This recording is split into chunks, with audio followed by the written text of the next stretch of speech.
তোমরা অনেকেই ভাবছো আমি গাছটা নিয়ে এমন পাগলের মতন করে কেন আছি। তাহলে কিন্তু জানতে হলে আমার সাথে থাকতে হবে।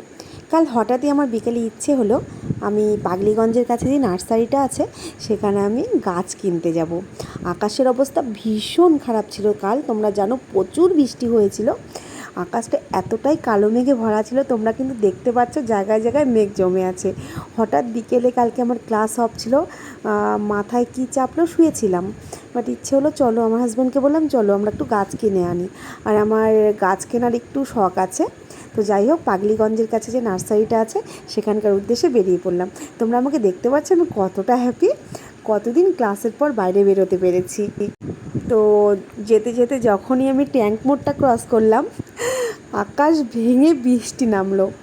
এত জোরে বৃষ্টি নামলো আর বলার মতন না। দেখতে পাচ্ছ এক জায়গায় আটকে গেছি। নার্সারি থেকে প্রায় 5 মিনিট আগে একটা শেড দেওয়া জায়গা ছিল, সেখানে দাঁড়িয়ে আছি। বৃষ্টির অবস্থা দেখো, সামনে জল জমে এত প্রবল বেগে বৃষ্টি হচ্ছিল যে সেখানে আমাকে 2 ঘন্টা দাঁড়িয়ে থাকতে হলো। গাছ কেনার শখ মিটে গেল। বাড়িতে দিব্যি শুয়েছিলাম, সুখে থাকতে ভূতে কেলালো। যাই হোক, দাঁড়িয়ে দাঁড়িয়ে প্রচুর এরোপ্লেনের মতন মশার কামড় খেলাম। এখন মুখটা দেখো কি সুন্দর, মুখটা নিয়ে বেরিয়েছিলাম।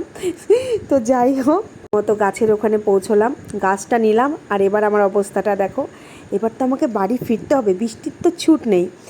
একটা ক্যারি ব্যাগ জোগাড় করলাম, করে মাথার মধ্যে দিয়ে বৃষ্টিতে ভিজতে ভিজতে বাড়ির উদ্দেশ্যে রওনা দিলাম। আর এই যে আমার সোনা পুচু গাছ, যেটার জন্য আমাকে এত কষ্ট করতে হয়েছে আজ। যাই হোক, গাছটা কিন্তু ভীষণ সুন্দর, বলো? তোমরা কিন্তু কমেন্টে জানাবে আমার ব্লগটা কেমন লাগলো। Thank you.